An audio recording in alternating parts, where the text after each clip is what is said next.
juba kogemust ka, et kuidas meil selle uue perioodi eelmised voorud on läinud, et siis me oleme proovinud vastavalt siis kohandada ka oma seda esitlust ja neid teadmisi, mis me siis teile täna edasi anname.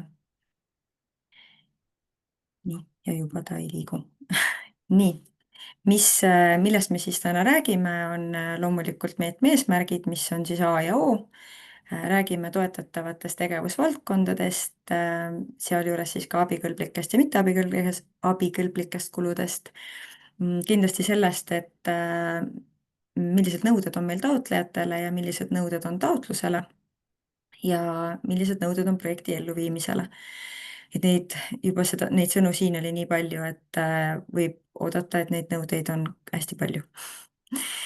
Siis räägime ka sellest maksetaotluse esitamisest, kui projekt on juba ellu viidud ja nendest kohustustest, mis kaasnevad siis toetuse saamisega. Ning kindlasti puudutame ka hindamiskriteeriume, et te saaksite juba varakult ennast ette valmistada, et kui te hakkate oma taotlust kirjutama, siis millele kõige rohkem tähelepanu peaks pöörama. Me oleme siia juurde lisanud ka mõned näited ja toonud juurde ka sellised korduma kippuvad probleemid ja räägime siis nendest ka natukene siis projektitaotluse esitamise juures. Kas sa, Liis, tahaksid rääkida lühidalt ka sellest Kodukant Läänemaa visioonist või loen selle ise ette või kuidas sellega on? Ma võin rääkida hästi põgusalt taustaks, et see konkreetne meede, elukeskkonna meede on siis meie 4 meetmest üks ja kõik need meetmed on siis koos toodud Kodukant Läänemaa strateegias, mis on aastateks siis 2023–2027. Ja see visioon siis hõlmabki kõiki neid 4 meedet ja 4 meetme eesmärki. Nii et üldiselt siis aastaks 2029 on Kodukant Läänemaa tegevuspiirkond mitmekülgne, innovatiivne ettevõtlus- ja külastuskeskkond, kus kasutatakse säästvalt ja targalt kohalikke ressursse ja pärandit ning luuakse väärttöökohti elanikkonnale. Et see on selline üldine eesmärk ja need 2 mittepoldis toodud on siis juba spetsiifiliselt puudutavad meede 1 või vabandust, meede 2, seda elukeskkonna meedet. Nii et ma arvan, et me ei raiska aega selle üles lugemisele, et läheme järgmise slaidi. Selline hea nagu taustainfo, mida saab tuua oma taotlusesse sisse, et kui te taotlust kirjutate. Just. Räägime siis võib-olla kõige olulisemast osast, mis on siis eesmärgid. Piirkonnas meil on siis 3 eesmärki meetmel. 1 on, et piirkonnas on loodud kvaliteetne, atraktiivne ja erinevate huvirühmadega arvestav avalik ruum. Et elutoetavad teenused on aastaringselt kättesaadavad kõigis piirkondades ja kõikidele eagruppidele ning et piirkonna eripära oleks hoitud ja arendatud ning piirkond oleks tuntud üle Eesti ja ka piiriüleselt. Need on siis sellised 3 põhilist strateegilist eesmärki, millega me soovime oma visiooni täide viia ja nendega kaasnevad ka horisontaalsed eesmärgid, milleks on siis keskkonna- ja kliimasõbralike lahenduste rakendamine, innovaatiliste lahenduste rakendamine, koostöövõrgustike loomine ja arendamine ning noorte aktiivsuse tõstmine. Ma siinjuures kohe mainin ära ka selle, et kui taotlust kirjutada, siis ei pea muretsema selle pärast, kui taotlus või see projekt ei panusta kõikidesse nendesse eesmärkidesse. Et on täiesti mõistetav, et ühe projektiga kõiki probleeme maailmas ei lahenda. Et meie vaatame seda, et me saaksime selle taotluse üldse nii-öelda vastu võtta, siis ta peaks täitma vähemalt 1 eesmärki. Ja mida rohkem eesmärke ta täidab, seda muidugi paremaid hindepunkte on hiljem võimalik saada. Aga ei ole seda nõuet, et peab kindlasti kõikidele eesmärkidele vastama. Ja me kindlasti räägime ka nendest eesmärkide sõnastustest täpsemalt. Siin need horisontaalsed eesmärgid, et see ongi see üks koht, mis on olnud võib-olla selliseks problemaatiliseks natukene, et mis siis täpselt on ja mis ei ole. selle eesmärgi täitmine. ja me oleme toonud välja siis näited nende horisontaalsete eesmärkide kohta, et mis on ja mis pole. näiteks keskkonna, siin kirjaviga, keskkonna- ja kliimasõbralike lahenduste rakendamise puhul, et päikesepaneelide paigaldamine majutus- või tootmishoonele või siis ka näiteks külaseltsi majale taastuvenergia tootmiseks on selle eesmärgi panustamine, aga kui äh, kuidas ma siis ütlen, kui on näiteks mm, aga kas aitab mind korraks, Liis? meil on siin nagu need, see teine näite, jah. et need on pigem nagu sellised näited siin, võib-olla osad nagu, mis on rohkem ettevõtlusele suunatud, Mhm. aga et laias laastus tuleks nagu keskenduda sellele, et see kliimasõbralikud lahendused tähendavad seda, et see tooks päriselt muutuse siis taotleja jaoks ja keskkonna huvides. et kui me ikkagi äh, panemegi need päikesepaneelid selleks, et vähendada või tähendab, toetada seda taastuvenergia tootmist, või kui me vahetame välja mõned aknad selleks, et hoida kokku kütmisele kütmiskulusid, siis need on juba kliimasõbralikud lahendused. aga, aga kui me lihtsalt näiteks vahetame välja eterniitkatuse teise katuse vastu ja me seda eterniiti sisuliselt mitte kuidagi ei nii-öelda elimineeri, siis me ei panusta tegelikult sellesse kliimasõbralikkusesse.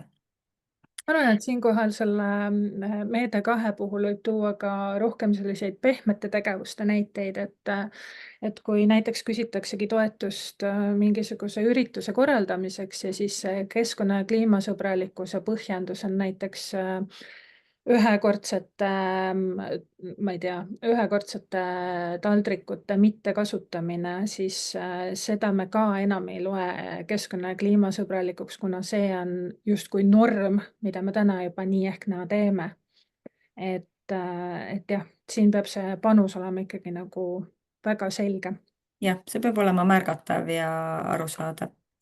ja noh, on juhtumeid selles mõttes, et meie ei saa kedagi nagu keelata oma taotluses justkui viidata sellele, et ta on keskkonna- ja kliimasõbralik projekt, aga lõppude lõpuks siis ikkagi hindaja vaatab, et kuivõrd ta panustab selle eesmärgi täitmisse. et innovaatiliste lahenduste puhul siis ka meil on kõik need need horisontaalsete eesmärkide definitsioonid on meil välja toodud ka strateegias ja meetmelehel. innovatsiooni puhul siis ka, et me ei räägi enam täna tavapäraselt lihtsalt mingisugusest uuest lahendusest või millestki, mida taotleja esmakordselt enda jaoks kasutusele võtab, vaid millestki sellisest, mis on ikkagi juba kas uus tehnoloogia, mis tuleb piirkonda nagu nii-öelda uue lahendusena, või siis mõni muu selline meetod, mida ei ole varem rakendatud. et innovatsioon ei ole see, et kui me hakkame tegema oma külaseltsiga näiteks kogukonnakööki, sest et see on juba üsna laialt levinud selline praktika. et selline näide, et samamoodi siis näiteks päikesepaneelide paigaldamine iseenesest ei ole nagu innovatsioon, sest et see on juba tegelikult laialt levinud selline vahend, kuidas hoida kokku kulusid. koostöövõrgustike loomine ja arendamine on siis ka nagu hästi selline võib-olla küsimusi tekitav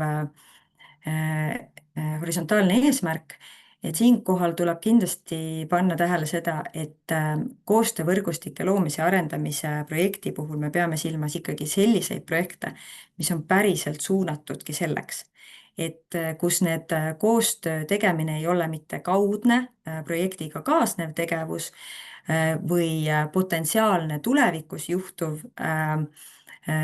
tegevus, vaid seda tehakse päriselt just nüüd. näiteks kui ütleme, mitu kogukonda meie piirkonnas otsustavad, et nemad tahavad koos oma kogukondasid, külasid tugevamaks muuta, siis nad selleks teevad ühistegevuse projekti. Nad panevad endale paika tegevuskava, milliseid tegevusi nad selleks teevad. Neil tekib sealt nii-öelda võrgustik, võrgustikulist, võib-olla veel mingisugused suhtluskanalid, mida nad hakkavad nagu kasutama, siis see on koostöövõrgustike loomine ja arendamine. Aga kui üks üksik taotleja ütleb, et me teeme siin kogukonna köögi ja siis noh, tänu sellele kogukonna köögile tõenäoliselt me hakkame nagu rohkem teiste inimestega ja teiste, ma ei tea, tootjatega või pakkujatega või kogukondadega läbi käima, siis see tegelikult ei ole otseselt ikkagi koostöövõrgustike loomisele ega arendamisele suunatud, vaid see on võimalik kaudne nagu koostöövõrgustiku arenemise võimalus, aga ta ei ole sellele suunatud projekt. ja eriti see ka, et mida meil varasemalt on hästi koostöövõrgustike loomise all toodud, ongi, et ma hakkan ostma mingit teenust teenusepakkujalt ja siis see on justkui meievaheline koostöö, et teenuste ostmine ei ole koostöövõrgustik. Just. Aga siin on vahepeal tulnud küsimus, et kas suure energiakuluga valgustite väljavahetamine säästlike vastu on keskkonna ja kliimasõbralik? No suures plaanis justkui jaa, aga mina leian lihtsalt seda, et kui see on tõesti üks väga väike osa sellest projektist, mis peakski siis kogu projekti tegema selleks nii-öelda keskkonna ja kliimasõbralikuks, siis pigem ju ei. Et see on ka selline asi, mida tegelikult meie hindajad ka hindavad, et isegi kui taotleja ütleb, et on sellel põhjusel, et meil on uued, ma ei tea, LED-valgustid, siis see on hindajate asi vaadata üle, et kas nad selle eest tegelikult panevad punkte või ei pane. mina võib-olla tooksin siin nagu sellise, teeksin ettepaneku, et kuidas seda eesmärki siis tugevamaks muuta. Et üks asi on, eks ju, midagi välja vahetada, aga kui te vahetate selle välja millegi nii-öelda vähem kuluka vastu, siis tekib ikkagi küsimus, et mida te teete sellega, mis sellest eelmisest siis saab.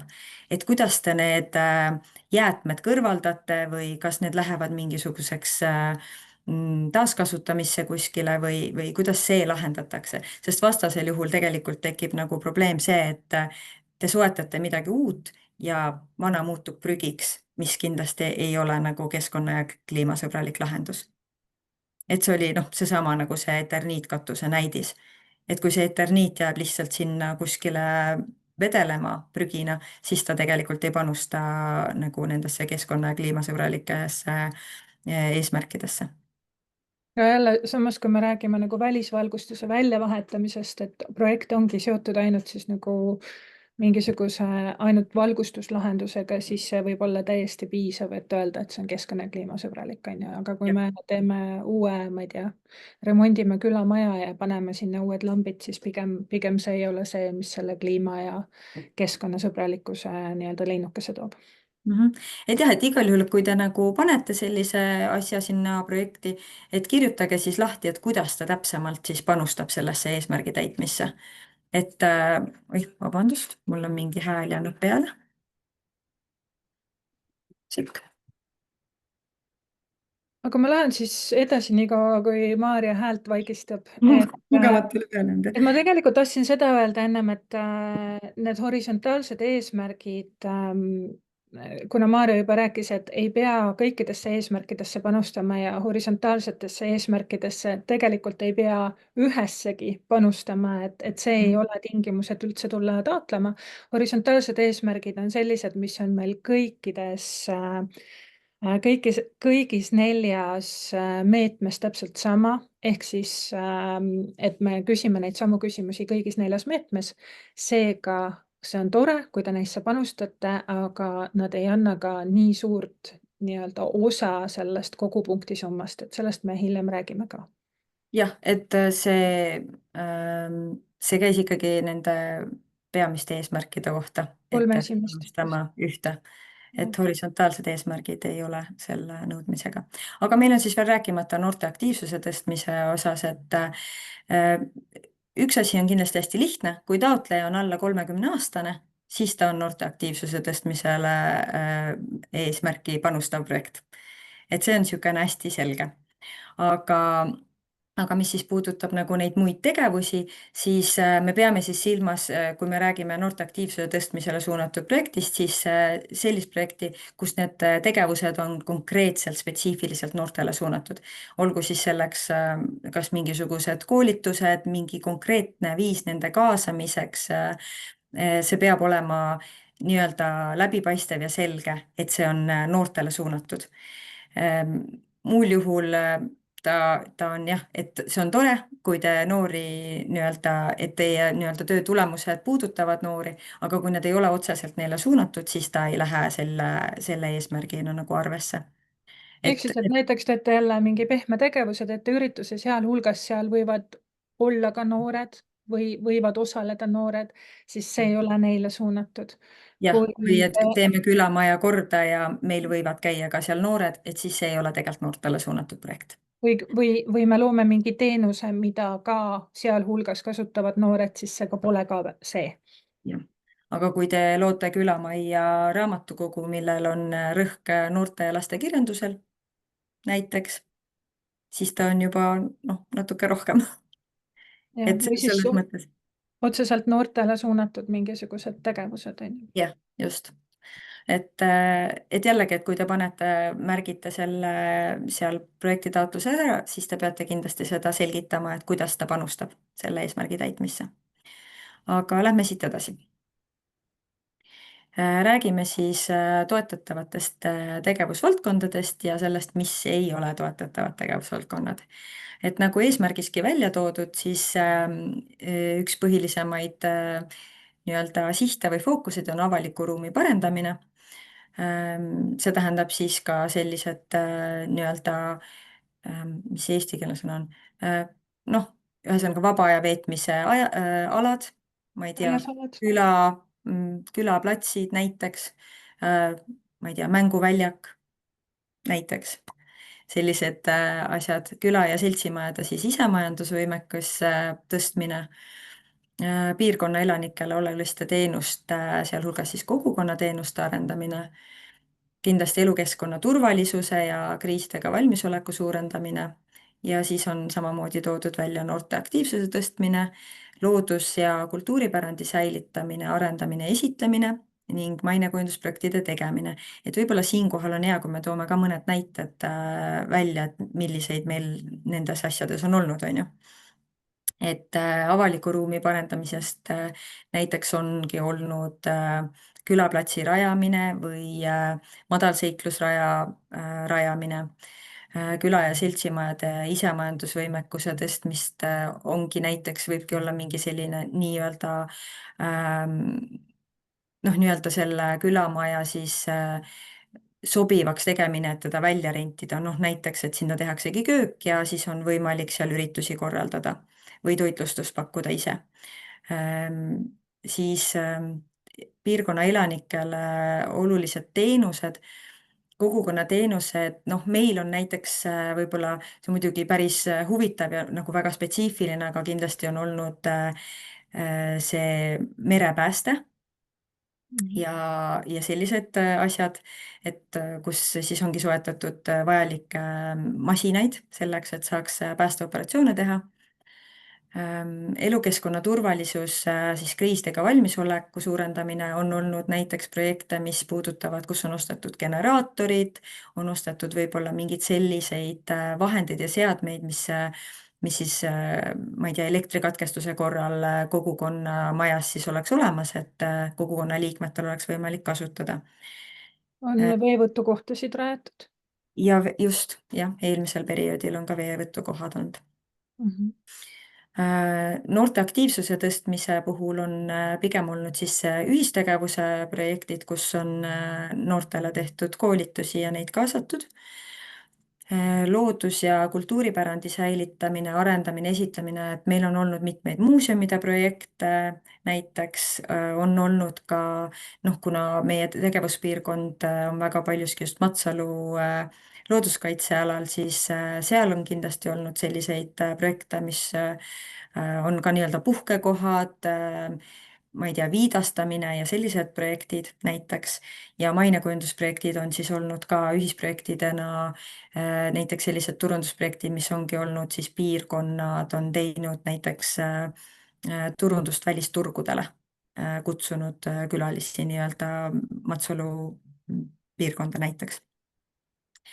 aga mittetoetatavad tegevusvaldkonnad on siis kindlasti kalandusega seotud tegevused, sest et neid toetusi pakub siis Läänemaa Rannakalanduse Selts ja kindlasti saame toetada siis KOV-i ülesannete asendamiseks tehtavaid tegevusi, välja arvatud siis neid, mis lisavad uuenduslikku väärtust.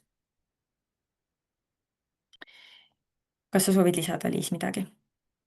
ja ma tahtsingi lisada seda, et kui on ikkagi tunne ja kahtlus, et see võiks olla kuidagi seotud KOKS-ist tuleneva KOV-i ülesandega, siis võiks ennem meie käest küsida. Et meil on olnud olukordi, kus tõesti me peame lausa minema konsulteerima ministeeriumiga, et see on selline üsna ähmane teema, mis vajab mõnikord nagu väga süvitsi läbimõtlemist. Et just see, et kuna uuenduslikkuse lisamine või jah, selline innovatsioon on lubatud, aga samal ajal asendamine ei ole lubatud, et siis soovitan kindlasti ennem küsida, kui hakata projekti kirjutama. jah, ja noh, tegelikult see Birgit, kehtib ka kõikide nende teiste asjade suhtes, et kui on küsimus, siis tasub lihtsalt üle küsida. olen Birgit, kas ma olen kosta?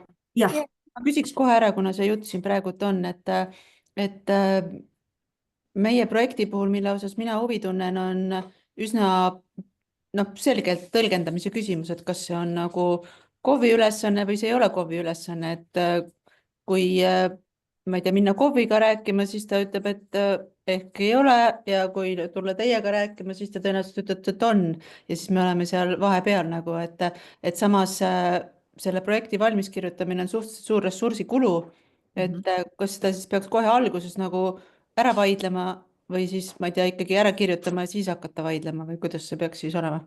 tasub ikka kõigepealt ära vaielda, et kui ta määrusele ikkagi kuidagi nii-öelda määrusega vastuolus on või meie strateegiaga, siis ei tasu seda suurt tööd selle jaoks nagu ära teha.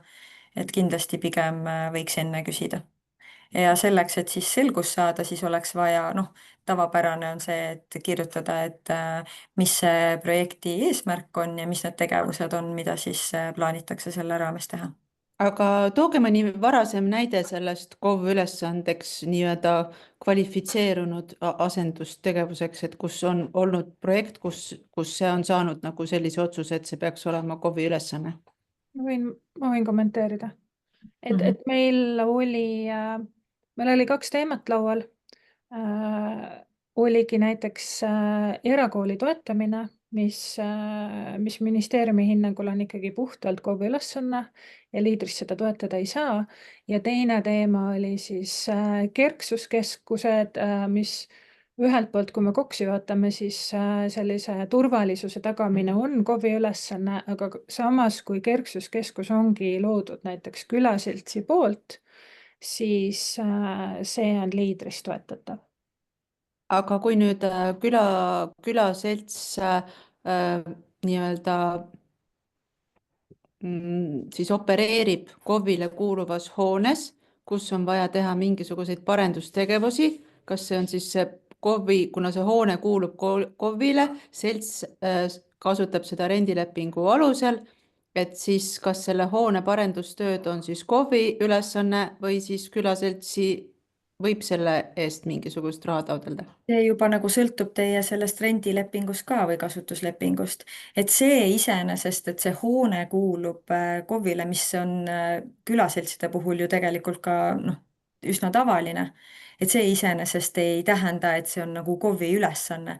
kui te teete neid kui see eesmärk on näiteks teha seal ruume korda selleks, et teha külaseltsi tegevusi, selles mõttes siis te ju ei täida mitte kohaliku omavalitsuse ülesandeid, vaid te tegelete ikkagi külaseltsi tegevustega.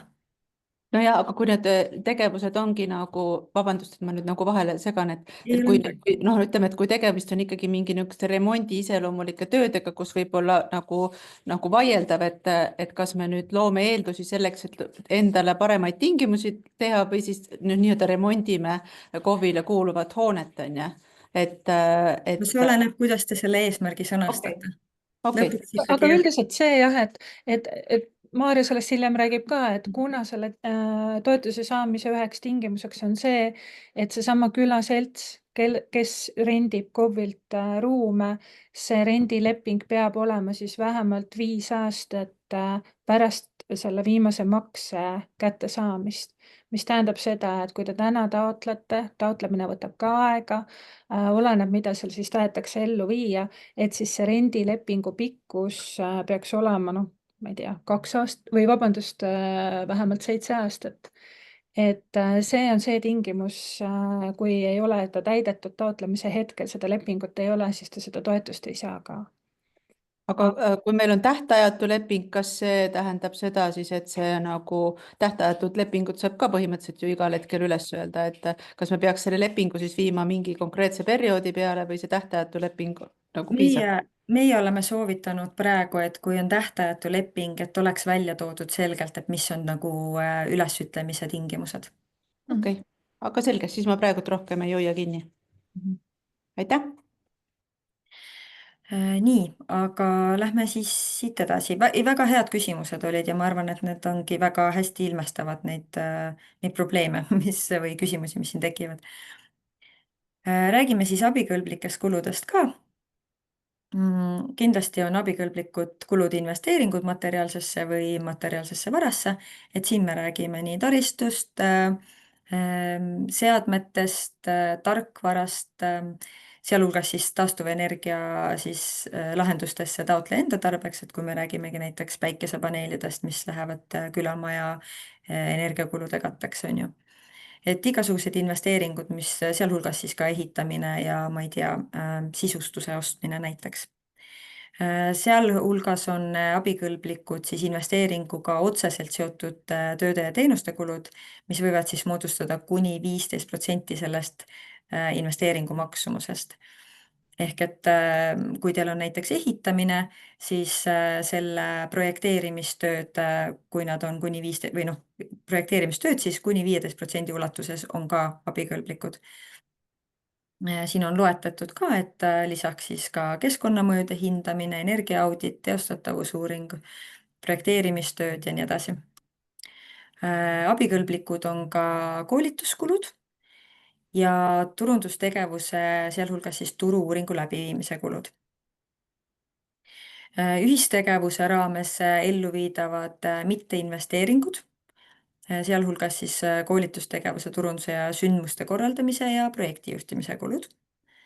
Ja ühistegevusega otseselt seotud investeeringud materiaalsesse või immateriaalsesse varasse, mis moodustavad kuni 15% ühistegevuse maksumusest.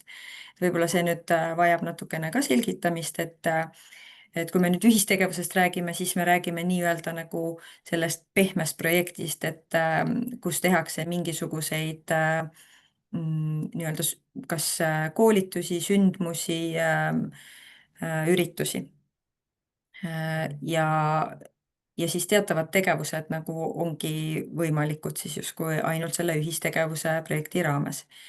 Ja, ja kui teha siis ühistegevust, et siis võib arvestada, et võib-olla, et kui me teemegi koolitusi, üritusi ja nii edasi, et meil tegelikult on ikkagi vaja, et meil oleks siin olemas ka mingisugused teatavad vahendid, et need üritused ellu viia, siis kuni 15% selle kogu ühistegevuse maksumusest võib siis olla ka see investeering. Et muidu päris niimoodi ei saa teha, et ma teen ühte projekti, siis 40 000 eest ehitan ruumi valmis ja 40 000 eest teen koolitusi. Et sellisel kujul ta siiski läbi ei lähe. aga 40 000 eest teha üritust ja osta 4000 eest telk, see nagu läheb läbi. Jah, jah, Aga jah, tahtsin näitab. selle hästi keerulise slaidi kokkuvõtteks öelda seda, et ongi siis nii-öelda kõvade asjade projektid ehk siis investeeringuprojektid, kus võib teha 15% selliseid pehmeid asju ja siis vastupidi, pehmed projektid, mille raames saab teha 15% ulatuses kõvasid asju. Et see on siis kokkuvõte sellest slaidist. jah, ja laias laastus saab tegelikult teha väga-väga paljusid erinevaid tegevusi ja investeeringuid. Et kui tekib küsimus, alati võib üle küsida, et kas see läheb sinna alla või mitte. Ei liigu jälle. Ja mitteabikõlblikud kulud oleme ka välja toonud, et siis saab nendest lähtuda, et neid kindlasti ei saa teha. Et kui tegemist ei ole just ühistegevusega, siis projekti juhtimise kulud ei ole abikõlblikud, et ütleme, et kui me siin noh, ma ei tea, ehitamegi või parandamegi oma külamaja, siis projekti juhtimise kulud ei ole abikõlblikud kulud, aga kui tegemist on siis selle nii-öelda pehme projektiga, ühistegevustega, siis on kuni 50% ulatuses sellest ühistegevuse maksumusest võimalik tasuda ka nagu projekti juhtimise kulusid. Ühistegevuse raames kindlasti tehtavad püsikulutüüpi kulud ei ole ka toetatavad, näiteks kontoriruumi rent või kommunaalkulud. Kindlasti ei ole abikõlblikud kinnistu ostmise kulud ja taastuvenergia kasutusele võtmise kulud nii-öelda eraldiseisva sellise ettevõtlusena, et me tahame oma külaseltsiga siin, et meil oleks pidev sissetulek, et siis me teeme omale külaplatsile väikse, ma ei tea, tuulepargi või päikesepargi, et siis seda me toetada ei saa. Ja loomulikult peab üle vaatama kõik liidermäärusest tulenevad siis mitteabikõlblikud kulud. Aga seetõttu tasub siis, kui endal läheb juhe kokku seda liidermäärust lugedes, et siis võib meilt üle küsida. Nii, jõuame rahani ja numbriteni. Kõige olulisem osa. Siis toetusmäär MTÜ-dele, KOV-idele, sihtasutustele on 15–90%. Kui tegemist on ettevõtlusele suunatud projektidega, siis maksimaalselt 60%. Et ka MTÜ-d võivad või ka KOV-id võivad teha projekte, mis on suunatud ettevõtlusele, millega teenitakse reaalset tulu, siis see on 60%-se toetusmääraga. Välja arvatud siis, kui on kogukonnateenus, siis on ikkagi 90%. Ja kindlasti oluline on teada, et kui soetatakse siis väikelaeva, maastiku ja mootorsõidukit, siis see on 30%-ne toetusmäär. Ja toetussumma, väga oluline teada, ehk siis see, kui palju te toetust küsite, on 5000 kuni 80 000 eurot ja suurprojektidel 160 000. Et me ei saa võtta vastu taotlusi, kus küsitakse vähem raha kui 5000 eurot või rohkem kui siin ette nähtud.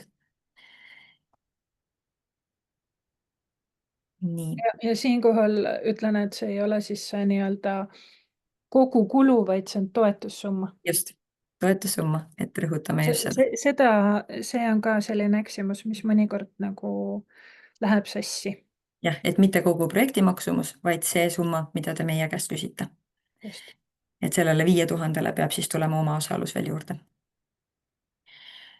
Millised nõuded meil siis on? Tegelikult niimoodi vaatad nagu väga palju ju ei olegi. Et see MTÜ või sihtasutus peab siis või KOV peab siis olema meie tegevuspiirkonnas ehk siis Haapsalu maaline piirkond, Vormsi vald, Lääne-Nigula vald ja Lääneranna vallast siis Lihula ja Hanila piirkond. Enne taotlemist peab ta olema registreeritud vähemalt 12 kuud ja kui on eelnevalt taotletud Kodukant Läänemaa liidermeetmest toetust, siis peab vähemalt esimene maksetaotlus olema esitatud. Kõiki tüüpi projektide puhul on siis nõutavad järgmised dokumendid. Kindlasti peate esitama taotlemisele eelneva majandusaasta aruande, taotleja juhtimis- ja järelevalveorganitesse kuuluvate isikute nimekirja, kui see ei ole äriregistris kättesaadav, ja hinnapakkumised ja hinnapäringud. Mul on siia sisse jäänud ka finantsprognoos. Finantsprognoosi kindlasti ei pea MTÜ-d ega sihtasutused esitama, vaid ootame kulude-tulude prognoosi. Selle ma saan siin ära parandada, pärast panen koduleheküljele õige versiooni. Kulude-tulude prognoosi kohta on meie koduleheküljel olemas ka täitmise juhend, aga see on tehtud võrdlemisi lihtsaks, üheleheküljeline ja väga palju pingutust ei peaks nõudma. Ja KOV-idelt me prognoosi ei nõua. Ehitustegevuse puhul nõutavad lisadokumendid. Kas sa, Liis, tahad ehitustegevusest ise rääkida? Sulle meeldib see teema? Mulle meeldib see teema ja esiteks on see, et nii teie kui ka meie teaksime, millised tingimused selle teie poolt soovitud ehitustegevusele on, siis soovitame kindlasti alustada kohaliku omavalitsuse poolt väljastatud ehitustegevuse tingimustest. Meil on selle kohta eraldi ankeet ja kui sealt on siis tulnud info, et kas te ei vaja üldse ei ehitusteatist, ei ehitusluba või siis midagi on vaja, siis on võimalik võtta ehituse hinnapakkumised ja need tuleb võtta PRIA vormil. Ja põhjuseks on siis see, et kui te võtate erinevad pakkumised, siis need oleksid tõesti rida-realt võrreldavad. Et kuna ehituse puhul on väga keerukas seda võrreldavust hinnata, siis sellepärast on see vorm vajalik. Kui nüüd seesama KOV-i poolt väljastatud tingimustest tuleb välja, et teil on nõutav ehitusprojekt, siis tuleb tegelikult juba taotlusesse see ehitusprojekt lisada. Ja ta läheb mõnes mõttes vastuollu selle sama nii-öelda toetatavate tegevustega, et justkui see projekteerimise kulu on toetatav, aga mingitel tingimustel ma pean selle projekti juba lisama, siis siin ongi erinevus, et projekti või selle toetuse raames on võimalik saada raha ka selle tegevuse või selle projekti eest, mida te olete juba varem teinud. Ja samuti siis, kui te ise ei ole selle maa või ehitise omanikud, siis tulebki lisada kasutusõigust tõendavad dokumendid. Näiteks seesama küsimus, et kui külamaja on tegelikult KOV-i oma, siis tulebki lisada sinna rendileping. Nii, Maarja. Kas sa seadme paigaldamisest räägid ise? Jaa.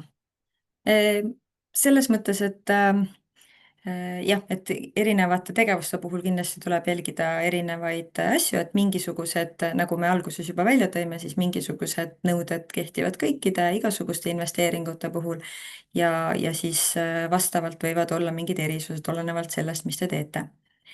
Et kui te soetate mingisuguse seadme, olgu näiteks, räägimegi siin siis võib-olla külamaja köögist, siis ja tegemist on selliste seadmetega, mis on kohtpaigaldatavad.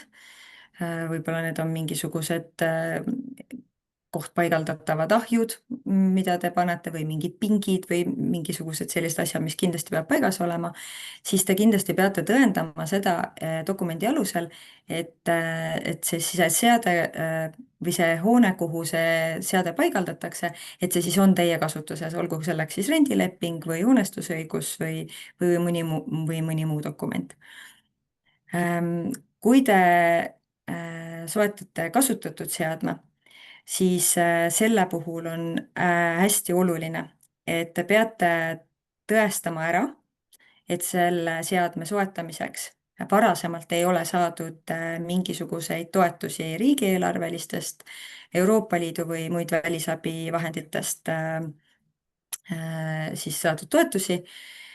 Ja et kindlasti peab olema kaasas siis ka hinnapakkuja kinnituskiri, et selle seadme eeldatav kasutusiga või eluiga on vähemalt siis selle sihipärase kasutamise perioodi lõpuni. Ehk siis 5 aastat alates sellest, kui PRIA on teile toetuse välja maksnud. Ja kindlasti olenemata sellest, kui suur siis on selle kasutatud seadme maksumus, peab olema kindlasti juures ka teine hinnapakkumus, mis näitab, et selle kasutatud seadme hind on madalam kui uue samaväärse seadme hind. Ehk siis, kui te võtate näiteks tahate soojaku osta näiteks ja ostate kasutatud soojaku, siis te peate kindlasti võtma samades mõõtudes või samast materjalist soojakule nagu uuele soojakule ka pakkumise sinna juurde. Et see siis peaks nagu tõestama ära, et kasutatud seadme või selle asja ostmine on teie jaoks kasulikum. Nüüd räägime ühistegevusest ka, et see on see pehme projekt natukene teistsugune. Et ühistegevuse puhul on jällegi vaja lisadokumendid esitada ja selleks siis on ühistegevuse tegevuskava, mis peab siis sisaldama ühistegevuses osalevate partnerite andmeid ja nende osapoolte üksikasjalikku ülesannete kirjeldust, ehk siis ühistegevust te saate teha niimoodi, et olete teie ise taotlejaks ja vähemalt üks partner peab teil veel olema ja sinna tegevuskavasse siis kirjeldate täpselt ära, et kes mis rolli kannab, et mis iganes need siis on, et kes tegeleb võib-olla kaasamisega, kes tegeleb mingisuguste ürituste korraldamisega ja nii edasi. Ja siinkohal tuleb siis silmas pidada, et ühistegevuse partnerid ei saa olla teie nii-öelda teenuste pakkujad. See on ka oluline. Ühistegevuse ja selle eesmärgi tulemuste kirjeldus loomulikult tuleb sinna tegevuskavasse välja tuua ja olukorra kirjeldus, et mille lahendamisele siis see ühistegevus on suunatud. Et paraku siin osad sellised küsimused võib-olla kattuvad sellega, mis tuleb sinna PRIA-sse tegevusrühma taotlusvormile kirjutada, aga kuna ta on selline teist laadi projekt, siis on vaja see nagu eraldi dokumendina ka kirja panna.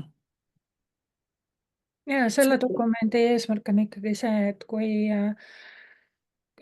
seal on nõutavad partnerid, siis tõesti tuua välja see partnerite nii-öelda panus, et milles ta siis ikkagi osaleb, et selle dokumendi eesmärk on pigem see, näidata seda koostöö osa seal. Jah, ja dokument on ikkagi allkirjastatud, et kuna PRIA-s esitades te ei saa nagu lisada mitut taotlejat, vaid te lihtsalt märgite need, et siis tagada see, et partnerid on ikkagi päriselt kursis sellega, et tehakse ühisprojekti, siis on need allkirjad seal juures. Suurprojekti puhul siis võib-olla siin võib mõlemat puhul rääkida, et nii suurprojekti puhul kui kogukonnateenuse projekti puhul on nõutavateks lisadokumentideks siis taotleja poolt allkirjastatud projekti ankeet, mis siis kirjeldab projekti eesmärki, tegevusi ja eelarvet ja kaasas peab olema ka Kodukant Läänemaa üldkoosoleku otsus siis selle suurprojekti või kogukonnateenuse projekti taotlusvooru lubamise kohta. Tähendab seda, et kui me avalikustame oma taotlusvoorude ajad, siis me anname ka siis nii suurprojekti kui ka kogukonnateenuse projektile eraldi tähtajad, et me peame ennem kokku kutsuma üldkoosoleku, kes otsustab, et jah, me anname sellele projektile 2 korda rohkem raha kui tavaprojektile või siis, et jah, see konkreetne asi on nii oluline, et me anname sellele suurema toetusprotsendi kui tavaliselt. Jah.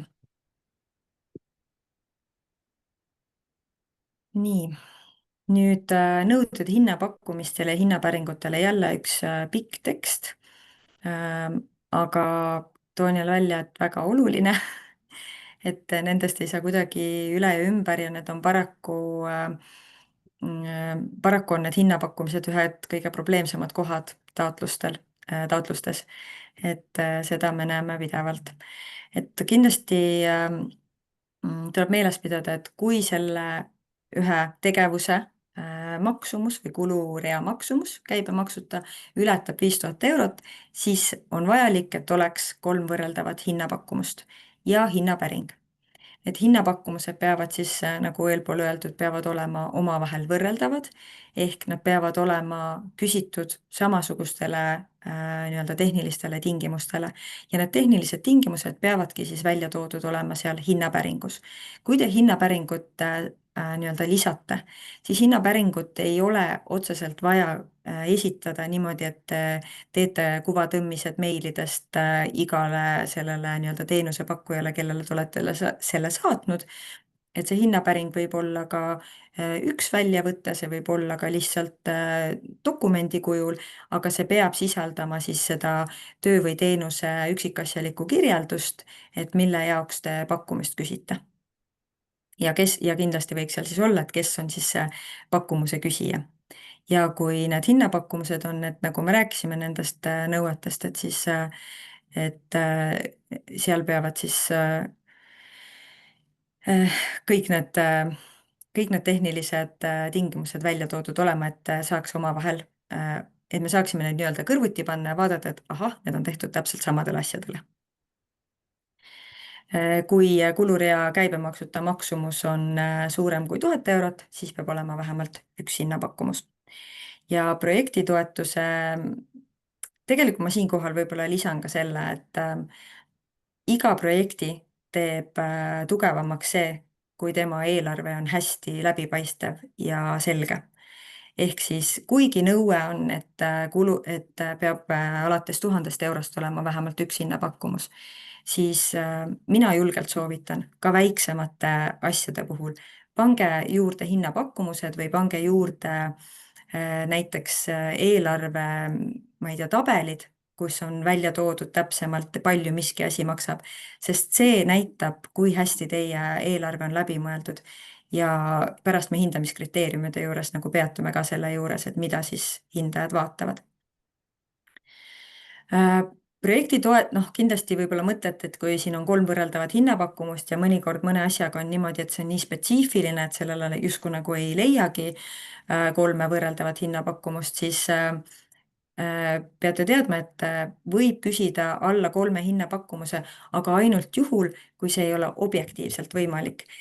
Ehk siis see tähendab seda, et te ei peaks piirduma hinnapakkumiste küsimisel ainult Eestiga või ainult Euroopaga. Hinnapakkumisi võib küsida üle terve ilma. Ja see objektiivsus tähendab siis tõesti nagu seda, et see ei olegi mitte kuidagi võimalik, et tõesti näiteks just sellist asja, nagu meil on vaja, mitte keegi teine ei pakugi. Aga üldjuhul praktika on näidanud, et neid asju on pigem vähe, millel on ainult üks pakkuja.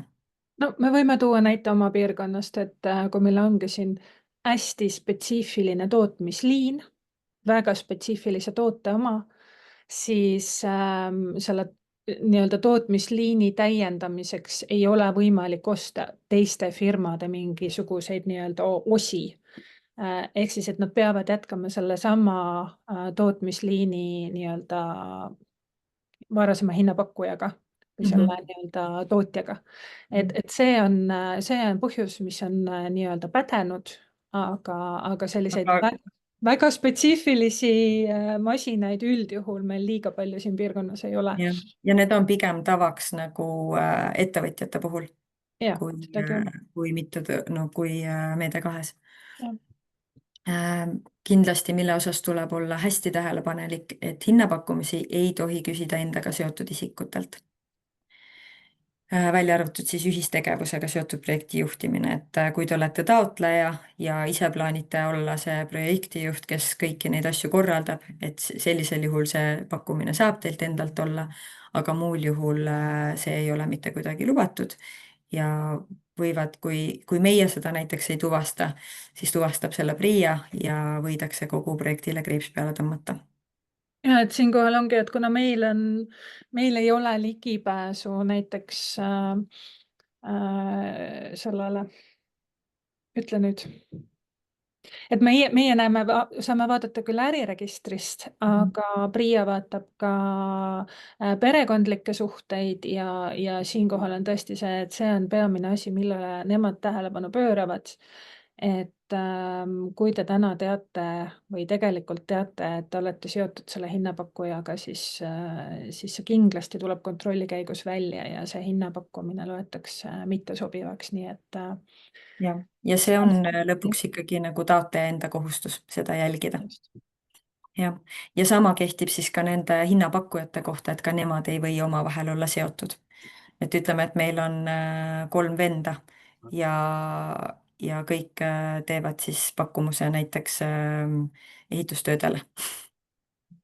ühesõnaga, selle eesmärk on see, et see nii-öelda hind oleks võimalikult objektiivne ja vastaks turuhinnale, et ei oleks mingisugust kunstlikku hinna moonutamist. Mhm. ja see on see põhjus, miks seda seotust hästi põhjalikult vaadatakse. jah, ja hinnapakkumused peab siis kindlasti võtma asjakohastelt hinnapakkujatelt, see tähendab seda, et ehitustegevusi ei peaks pakkuma näiteks küünetehnik või toitlustusteenuste ehituspakkuja. et seal jälgitakse kindlasti ettevõtte EMTAK koodi. seda kontrollime nii meie kui PRIA. ja seda peaksite te kindlasti ka ise jälgima. ja kui on siis ehitusloa kohustuslik ehitustegevus, siis peab kindlasti vaatama, et sellel hinnapakkujal või tähendab kõikidel hinnapakkujatel oleks siis olemas majandustegevusregistri kood, vastavasisuline. ja et see nõue tuleneb ehitusseadustikust ja liidermäärus on siis viidud vastavusse ehitusseadustikuga, et ehitusloa kohustuslikul hoone ehitajal peab MTR olema, nii et samamoodi vaadatakse nende pakkumuste puhul. jah, ja noh, kuna praegu me räägime just MTÜ-de ja sihtasutuste ja KOV-ide suunal, siis ütleme, kui te teete mis iganes ehitustegevust, siis see on avalikuks kasutuseks, mis tähendab seda, et ta on Vajab ehitusloa ehitusluba. kohustuslik. Jah. et jah, et seda on teil vaja siis kohe jälgida, et siin ei ole nagu väga lahendusi muid. Hinnapakkumus siis peab kindlasti sisaldama projektitoetuse taotleja nime ehk siis teie nime, hinnapakkuja nime, tema registrikoodi ja kontaktandmeid, hinnapakkumuse väljastamise kuupäeva ja tööteenuse või vara üksikasjalikku kirjeldust ning käibemaksuta ja käibemaksuga maksumust.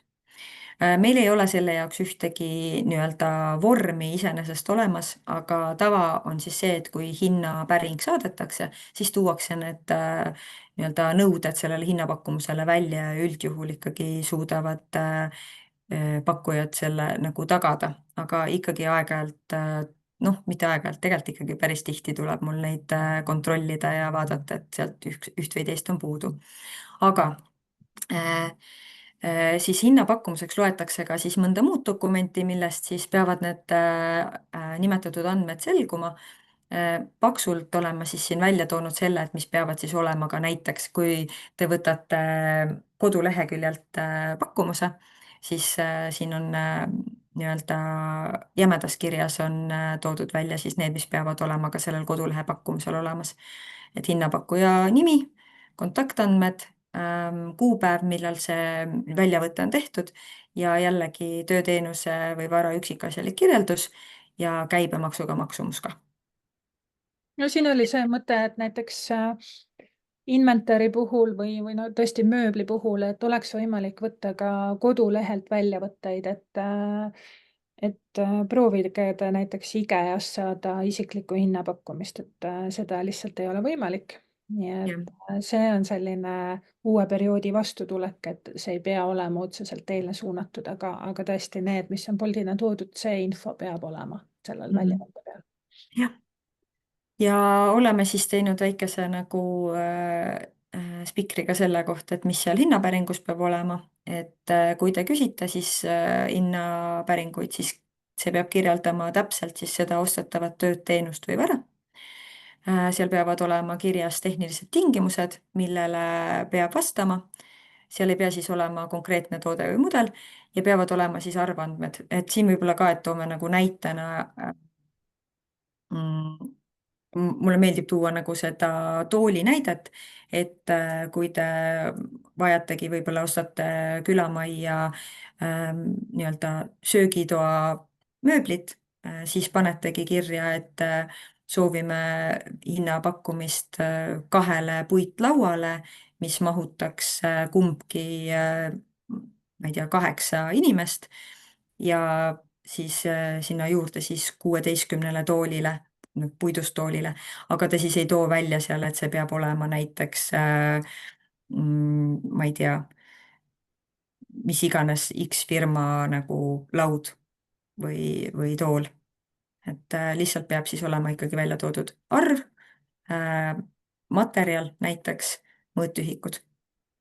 No, seadmete puhul täpselt sama, et ei soeta nagu push akutrelli, vaid te soetate akutrelli, mille võimsus on nii ja nii ja muud tehnilised tingimused, et. Just. Et see on siis selleks, et me saaksime üldse vaadata, et kas need pakkumused on võrreldavad. Et no näiteks, et kui on ka näiteks mingisuguste seadmete tellimine, siis tasuks kohe mõelda, et kas me küsime nagu päringus ka, et transpordile.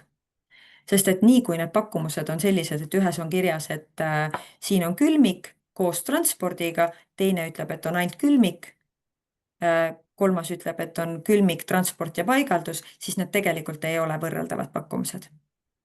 Nad peavad kõik neid 3 asja siis nagu sisaldama või vastavalt sellele, mida te olete pannud. Et muidu ei saa neid võrrelda omavahel.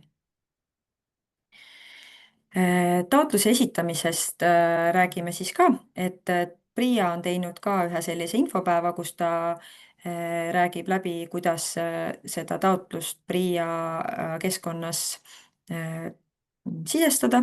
PRIA juhendiga saate siit lingi alt tutvuda.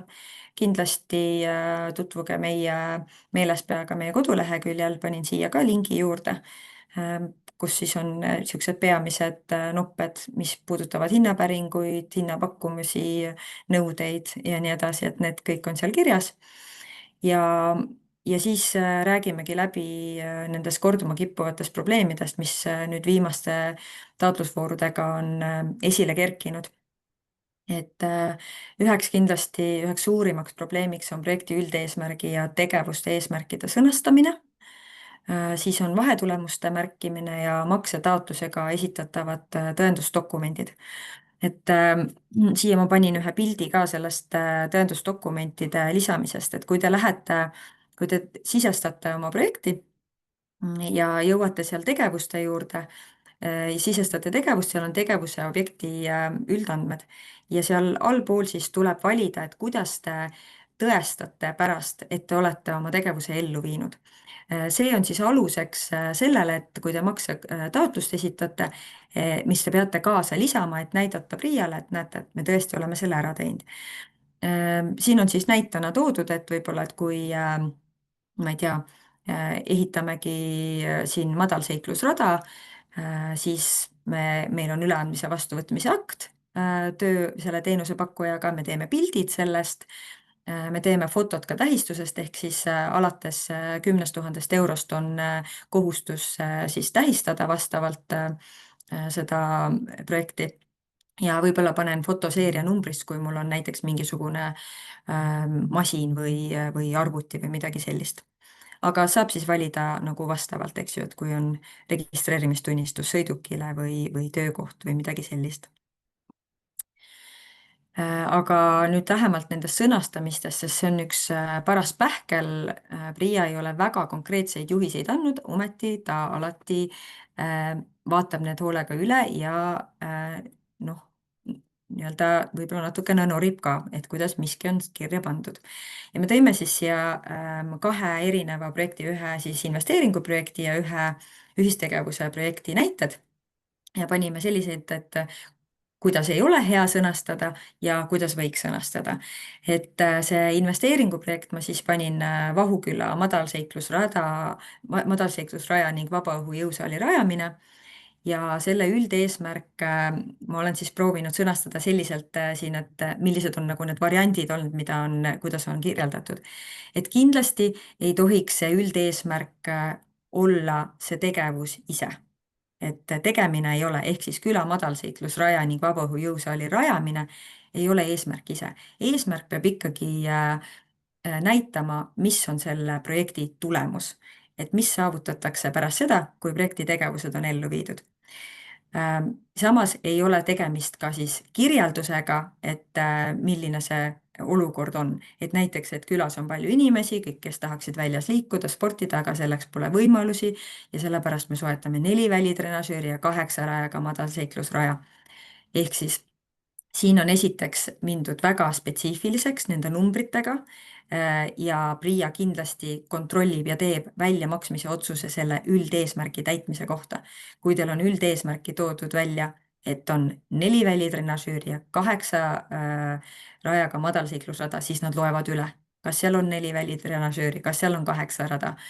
Ja kui te olete pannud nad selliselt üldeesmärki, siis see tähendab seda, et te saate need esitada ka ainult ühe etapina. ja Sest et kui on kogu eesmärk, seitse rada, siis põhimõtteliselt jääb kogu projekt välja maksmata, nii et see on asi, mida kindlasti soovitame mitte teha. jah, et ei tasu ennast nagu lukku kirjutada. Ja samamoodi siis ka, et kui jälle lukku, nagu anda lubadusi, mida ei ole nagu võimalik täita. Et küla vabaõhu jõusaali ja madalseiklusrada külastab igakuiselt 100 inimest. Kui te sellise eesmärgi panete, siis see tähendab seda, et te reaalselt peate nagu lugema seda, see peab olema saavutatud selleks hetkeks, kui te maksetaotluse esitate. Et see on hästi oluline teada. Selleks hetkeks, kui te maksetaotluse esitate, peab see eesmärk olema saavutatud. Ehk siis lõpus see viimane siis ongi, et küla spordiväljaku arendamine ja vabaõhu liikumisvõimaluste täiendamine. Nii, oleme arendanud siis spordiväljakut läbi selle, et sinna on tehtud välijõusaal ja oleme täiendanud liikumisvõimalusi läbi selle, et oleme rajanud madalseiklusraja. Ja siis nii-öelda pehme projekti näide on siis meie enda koostööprojekti näitel arukad kogukonnad, kus siis noh, nii-öelda negatiivse näitena võib tuua välja seda, kus jälle on hästi konkreetselt ennast lukku kirjutatud numbritega, et 3 aasta jooksul korraldatakse 9 teemapäeva, igal teemapäeval osaleb igas tegevusrühmas vähemalt 10 inimest ja lisaks korraldatakse õppereis Lätti, mis toimub nendel kuupäevadel. Ja siis võib juhtuda, et oi, õppereis me ei saagi sellel kuupäeval teha ja ongi eesmärk täitmata. Või et näiteks, et igast tegevusrühmast vähemalt 10 inimest. Ütleme, et me saame 30 inimest täis, aga ühest on 12 ja teisest on 8. Jälle on eesmärk täitmata.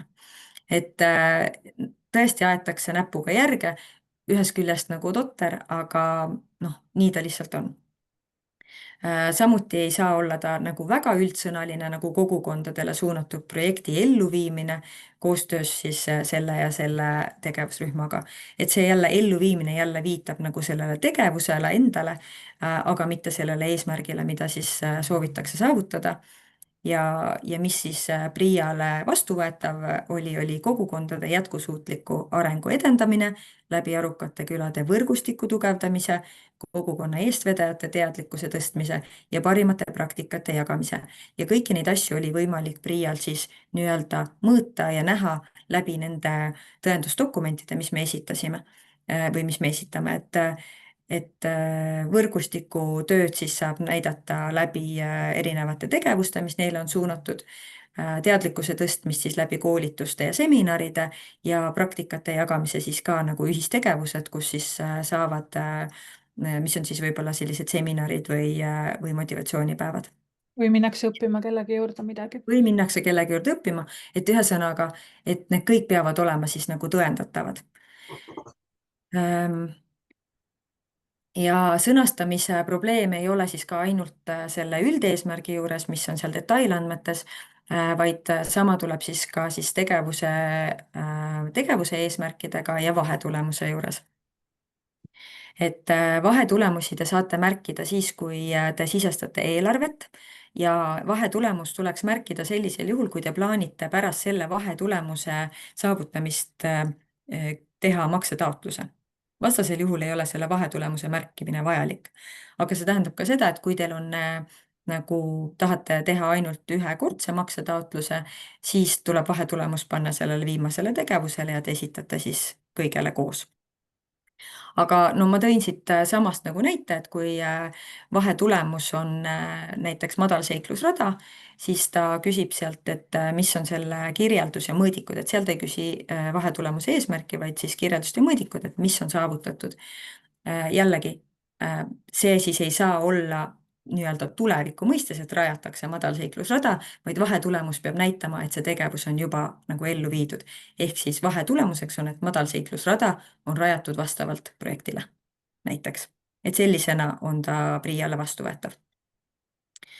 Ja kui te tegevuse objekti üldandmeid sisestate, siis seal tuleks ka samamoodi lähtuda samast põhimõttest nagu üldeesmärgi sõnastamisel, et tegevuse eesmärk peab siis olema ka sõnastatud siis tulemusena, mida soovitakse selle tegevusega saavutada.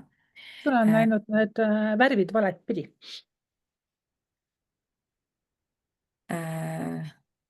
Ehk siis, et eesmärk ei ole soetada laadimisjaama ja lõike Ei laiusega. ole.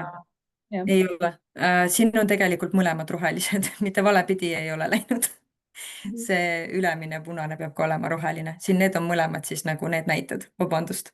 Ma olen täna natukene unine ja siis olen siin teinud selliseid tobedaid vigu.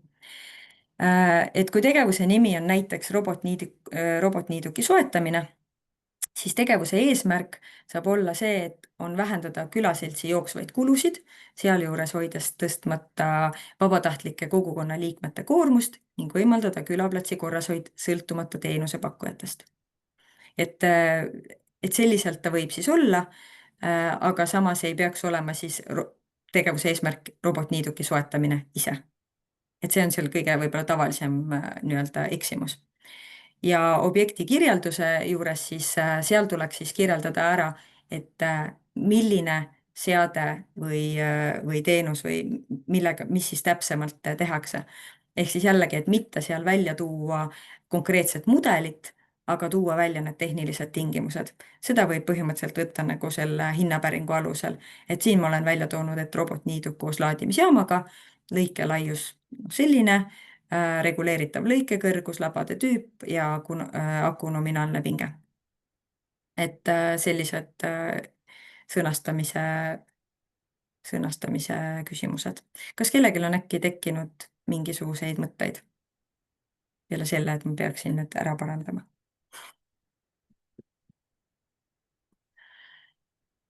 Vist ei ole, aga saab pärast ka küsida, kui alles tuleb. Et võib-olla ma korraks siin ka ütlen, et me väga julgustame tulla nõustamisele enne taotluse esitamist ja julgustame tulla meile kontorisse, kui meil on avatud nõustamise päev, et just sellised pisikesed asjad nagu ei oleks kuidagi takistuseks või ei võtaks selle protsessi nagu käiku aeglasemaks. Aga Liis saab nüüd jälle sõna, sest et ehitustegevusest saab rääkida. Ah jaa, aga tegelikult me mõnes mõttes juba selle teema katsime ära. Aga räägime siis uuesti üle. Ühesõnaga, ehitustegevuse puhul on tõesti oluline see, et kui te teete ainult selliseid lihtsamaid ehitustöid, mis ei vaja ei teatist ega ehitusluba, siis te võite teha neid asju ise. Aga ise teie enda töö eest te toetust küsida ei saa. Ehk siis näiteks, kui te lepitegi kokku külaseltsis, paneme uued tapeedid, siis te võite küsida toetust ainult tapeedile ja värvile, aga siis teie enda tööd tasustada toetusest ei ole võimalik. Samuti võite selle teenuse sisse osta ja maksta töö eest ka siis ehitusalal tegutsevale ettevõtjale ja siin peab olema siis tõesti EMTAK-i osas õige, et tema tegevusala on ikkagi ehitusalane tegevus. Ehitustööd, mis vajavad ehitusteatist, neid võivad teha ainult ehitusalal tegutsevad ettevõtjad, samamoodi vaadatakse EMTAK-ist järgi ja sellest me juba rääkisime, et kuna ehitusseadustikus on toodud, et kõik tööd, mis vajavad ehitusluba, neid võivad teha siis ainult sellised ettevõtjad, kes on siis kantud MTR-i, nii et seda tuleb tõesti silmas pidada, et meil on olnud selliseid taotlusi, kus näiteks 2 hinnapakkujat omavad MTR-i ja 1 ei oma, siis tegelikult 1 pakkumus on puudu. Ja kuna see kõik võib võtta aega, siis kindlasti see on asi, millesse süveneda juba ennetavalt. jah, ja lubatud hindamiskriteeriumid on ka nüüd meie ette jõudnud. Et võib-olla siit kohe paistavad silma, mis on kõige olulisemad kriteeriumid, milleks on siis mingi asi ees. Võib-olla esmasena, et projekti vajalikkus ja mõju, ehk siis see, et kuidas te põhjendate ära, miks te peate selle projekti ellu viima, miks teil on vaja selleks toetust ja millist mõju see mõju omab nii taotlejale, teie piirkonnale ja võib-olla kogu Kodukant Läänemaa piirkonnale. Siis loomulikult on hästi oluline eelarve selgus ja kulude põhjendatus, seda ma siis eelnevalt põgusalt puudutasin. Jällegi, et kui näiteks on selline projekt, kus on hästi palju väikevahendeid, siis näiteks aitab sealjuures siis selline kas või lihtsalt Excelis tehtud tabel, kus on kõik need seadmed välja toodud, nende taga on hinnad ja näiteks lingid, et kuskohast need hinnad on leitud, mis lehekülgedelt. Et see kindlasti aitab kaasa sellele selgusele. Ja samaväärselt oluline on siis see panus horisontaalsete eesmärkide täitmisesse. Veidi väiksema osakaaluga on siis taotleja kogemus ja pädevus ja lisaks hinnatakse ka tegevuskava selgust, panus meetme näitajate täitmisesse ja sidusus meetme eesmärkidega. mul on midagi valesti? Või ta näitab valesti? ei näita valesti. 3, 4, 5, 6, mul näitab 7 ainult praegu. ma kontrollin selle üle. vaata, üks väike on nagu puudu siit.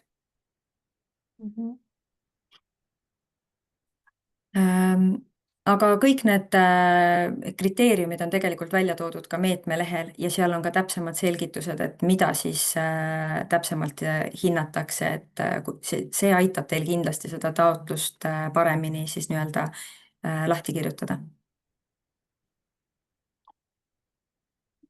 Nii.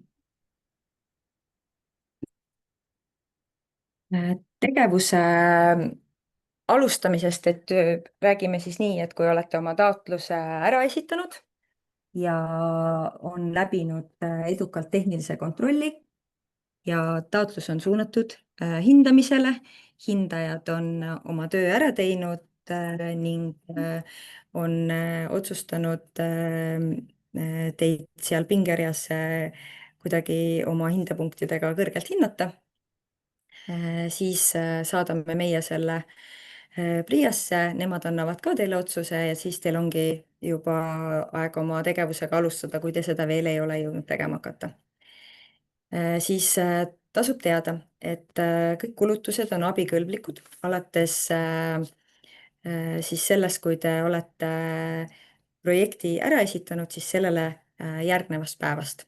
Et kui te esitate oma taotluse 26. novembril, siis alates 27. novembrist te võite juba neid tegevusi, nende tegevustega omal riisikul alustada ja need on siis pärast abikõlblikud.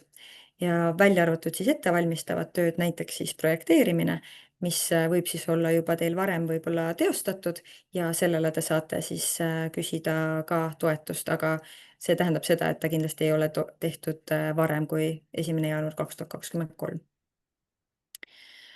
Tähtaegadest nii palju, et tegevustega peate alustama hiljemalt 9 kuu jooksul pärast siis selle PRIA rahuldamisotsuse saamisest ja projekti peate ellu viima 2 aasta jooksul pärast seda rahuldamisotsust. Kui teil tekib mingisuguseid tõrkeid või probleeme, takistusi, siis tuleb kindlasti PRIA-le esitada muudatustaotlus sellega seotult. PRIA küsib kindlasti siis meie käest ka nõusolekut selle muudatustaotluse jaoks. Ma arvan, et selle tegevuse alustamise kohta või nagu ei ole rohkem otseselt midagi lisada, aga mis on väga oluline, siis on need teavitamisnõuded, mida PRIA hoolega jälgib. Et märgistada tuleb siis toetatav objekt nähtaval kohal, kui see toetus ületab 10 000 eurot. Selleks võib olla tahvel, stend või plakat. Ja see tahvel tuleb paigutada sinna või noh, kus iganes te siis selle panete nähtaval kohal, peab siis olema siis juba, kui te töödega alustate, mitte siis, kui tööd on lõpule viidud. Te peate kasutama siis Euroopa Liidu embleemi ja teksti, et rahastatud või kaasrahastatud Euroopa Liidu poolt nii teabematerjalides kui veebis. Meie omalt poolt või noh, Liiderliit on siis teinud sellise põhja ka selle tähistamise jaoks, mida me jagame oma koduleheküljel, kuhu te siis saate lisada oma projekti nime ja eesmärgi. Ja füüsilisest isikust toetuse saaja tagab siis asjakohase teabe nähtavuse, olgu selleks siis plakad, stend või veeb. Ja nii, nendega sai vist kõik öeldud. Ja ütleme nii, et kui tööd on tehtud, teavitus on kenasti olemas, siis on lõpuks võimalus ka raha kätte saada. Et seda me kohe alguses ei öelnud, et kes on võib-olla uued siin, ei tea, et liidermeetmes on toetuse maksmine alles pärast projekti elluviimist. Ehk siis ette toetust ei maksta. Ja maksetaotluse esitamine käib siis e-PRIA keskkonnas. Ja seda saab siis teha nende taotluses toodud etappide kaupa, selleks siis need vahetulemused, millest ma enne rääkisin. Ja kui on üheetapiline projekt, siis saab esitada ainult ühe maksetaotluse. Üheetapiline projekt siis näiteks igasugune ehitustegevus. Et ehitustegevust ei saa eraldi etappideks jagada, sellepärast et oma olemuselt on võimalik seda ehitist või rajatist kasutusele võtta alles siis, kui ta on täielikult valmis ehitatud. Ja maksetaotlus siis sisaldab ellu viidud tegevuse tulemuse kirjeldust ja siis neid tõendusdokumente, mis te olete märkinud. Nii et kui te neid tõendusdokumente märgite, siis vaadake, et te märgite ikkagi need asjad, mida te päriselt suudate hiljem siis lisada. Ja et kui te panete seal foto, siis te peate kindlasti teadma, et need fotod peavad olema geopositsioneerimisega. See õpetus on ka PRIA lehel olemas ja me jagame seda linki kindlasti ka oma kodulehel. Maksetaotluse esitamisel peavad siis olema saavutatud tegevuse eesmärgid, kui te teete neid siis vaheetappidena, või siis kui teil on üheetapiline, siis või te plaanite teha ainult ühe maksetaotluse, siis see üldeesmärk peab olema saavutatud, et kui te teete viimase maksetaotluse, siis kindlasti peab kogu üldeesmärk olema saavutatud. Ja maksetaotlus tuleb siis esitada 2 aasta jooksul, arvates siis selle rahuldamisotsuse tegemisest. Ja toetus makstakse välja kindlasummalise maksena PRIA poolt heaks kiidetud eelarveprojekti alusel. Ehk siis, et see projekt või see taotlus, mille te esitate, see eelarve, mis te olete sinna pannud, mille PRIA on siis otsustanud kinnitada, siis selles ulatuses nad sellega välja maksavad, kui te esitate kõik need dokumendid ja tõendate selle projekti eesmärgi täitmist. Olenemata sellest, kas teil võib-olla on seal midagi natuke odavamaks läinud või midagi natukene kallimaks läinud, siis nemad maksavad välja selle summa, mis te olete oma taotlusesse kirjutanud. Ja PRIA kontrollib siis maksetaotlusega esitatud aruande ja dokumentide nõuetekohasust ning teeb toetuse maksmise otsuse 40 tööpäeva jooksul. Et ma võib-olla igaks juhuks lisan siia juurde ka, et mida on küsitud, et kui tegemist on kindlasummalise maksega, et siis põhimõtteliselt ma võin ju kirjutada sinna hinnapakkujateks, noh, keda iganes ja pärast ikka justkui võtta selle pakkumise endaga seotud isikult, siis üldjuhul on niimoodi, et kuna PRIA kontrollib, noh, kui te neid tõendusdokumente ja sealt tõendusdokumentidest selgub, kes on selle teenuse pakkuja olnud ja sealt see seotus välja tuleb, siis seda välja ei maksta. Nii et selles mõttes ei ole siin väga nagu ka niisugust trikitamise kohta. Ja mis kohustused teil siis selle toetuse saamisega kaasnevad? Et kui te olete oma projekti ellu viinud, siis te peate säilitama ja kasutama seda projektitoetuse abil saadud soetatud vara või ehitatud vara siis sihtotstarbeliselt selle järelevalveperioodi jooksul, ehk siis 5 aastat pärast seda, kui PRIA on oma selle toetuse teile välja maksnud. Te peate võimaldama auditit, järelevalvet ja muid siis toetuse saamisega seotud kontrollide läbiviimist, nii siis Kodukant Läänemaa poolt kui PRIA poolt, ja esitama siis meie või PRIA nõudmisel projektitoetuse kasutamisega seotud seireandmeid. Ja loomulikult peate täitma siis neid teavitamisnõudeid, millest me ka eelpool rääkisime. Ja nagu öeldud, siis see sihipärase kasutamise periood on vähemalt 5 aastat. aga see, kui taotleja on ettevõtja, siis see on üks Kui on ettevõtja, siis on 3 aastat, aga praegu me räägime jah, aga vaata seda MTÜ-de viimast lauset. esindajatega. See on see väsinud päeva lause. Ah, see on tõesti väsinud päev, mul on väga piinlik. Õnneks ma saan need parandused sisse viia sellesse esitlusse ja lisada õige esitluse sinna juurde. Aga jah, see 5 aastat siis puudutab MTÜ-sid, sihtasutusi ja KOV-e, mitte ettevõtjaid. Ettevõtjatele on see 3 aastat. Väike selline ülevaade ka sellest, et kui pikk see protsess on, et millal te oma taotluse saate esitada ja millal te saate lõpliku vastuse. Et meie võtame siis taotlusi vastu 13–26 november, 2 nädalat on võimalus seda siis sinna sisestada. Pärast seda on siis selline taotluste tehniline kontroll, millele järgneb väike bürokraatia, siis hindamine 20 tööpäeva, jälle pisut bürokraatiat. Ja kui ta on PRIA-le edastatud, siis see pingerida, siis PRIA võib oma nii-öelda kontrolli ja menetlemisega aega võtta 70 tööpäeva. Loodetavasti vähem, aga nagu me nägime sel sügisel, siis võib minna ka pikemalt. Loodame, et ei lähe.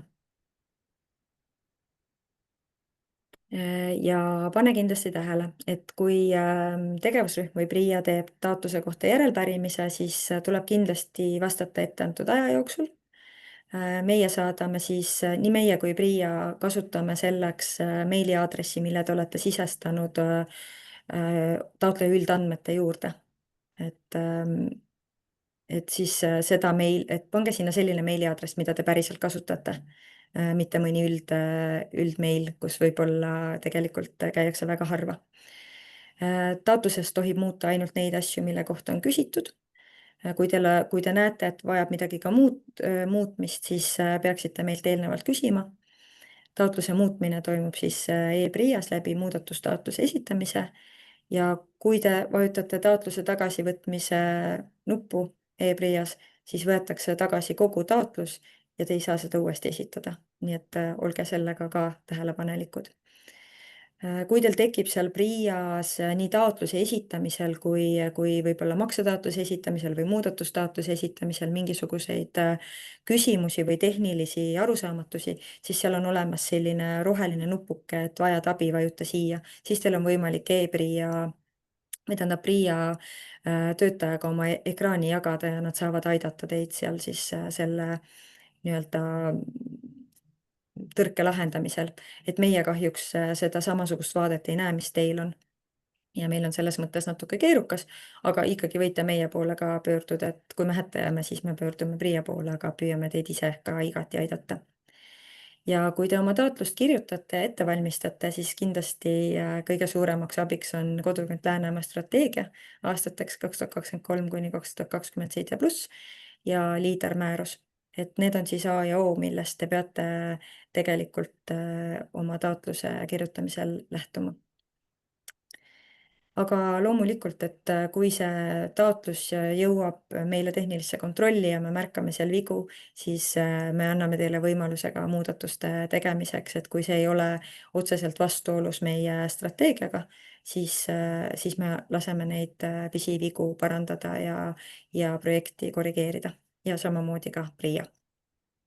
Aga siinkohal võib-olla täpsustame, et tehnilise kontrolli käigus, kui te olete juba taotluse ära esitanud, siis me laseme tõesti korrigeerida näiteks hinnapakkumisi, kui seal on mingisugune, näiteks ongi hinnapakkumise saaja puudu, aga siis me enam tõesti ei nõusta ega luba muuta näiteks paremaks põhjendusi, mingisuguseid Ja sisulisi muudatusi me ikkagi nagu teha üldiselt ei lase.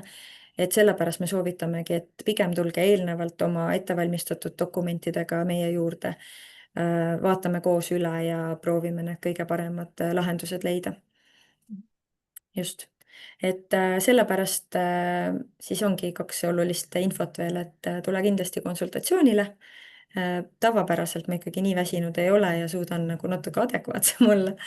Ja mida me nüüd teist korda siis praktiseerime, et ühe korra tegime ettevõtjatega, aga nüüd teeme siis ka Meede 2 taotlejatele, et teeme sellist avatud kontorit nõustamispäeva, kus me terve päeva jooksul oleme olemas ühiselt meie suures saalis ja kõik võivad tulla oma arvutitega kohale ja seal oma taotlust sisestada ja kui tekib küsimusi, siis saab jooksvalt kogu aeg meie käest küsida. Et mulle tundus, et kui me ettevõtjatele tegime, et siis tegelikult need, kes kohal käisid, olid väga rahul selle võimalusega, et kui vähegi võimalik, siis soovitame, et see kellaaeg, meie oleme 10-st 4-ni olemas, aga teie võite käia täpselt nii, nagu teil on vaja ja võimalik selle aja jooksul. Ja ma usun, et kui keegi teist tunneb, et ta tahaks pigem Liisiga rääkida, siis Liis kindlasti on ka nõus aitama. Liis on kohal 10-st 4-ni. Ei, ma mõtlen ka muul ajal, et kui keegi tahab konsultatsiooni, et ta tunneb võib-olla, et ta tahab pigem sinuga rääkida, siis see on ka okei. Ja et selles suhtes mind väga huvitavad kõiksugused ehitusteemad, nii et ehitusega võib otseselt minu poole pöörduda. Tavaliselt ma olen juures ka, kui Maarja nõustab ehitusteemasid. Jah. Igalühel omad huvid. Mhm. Aga täname neid, kes kuulasid ja loodame, et ka need, kes hiljem järgi vaatavad, et nendele on kasuks olenemata nendest väikestest viperustest siin. Ja kohtume siis nõustamisel ja nõustamispäeval ja ootame teie taotluseid.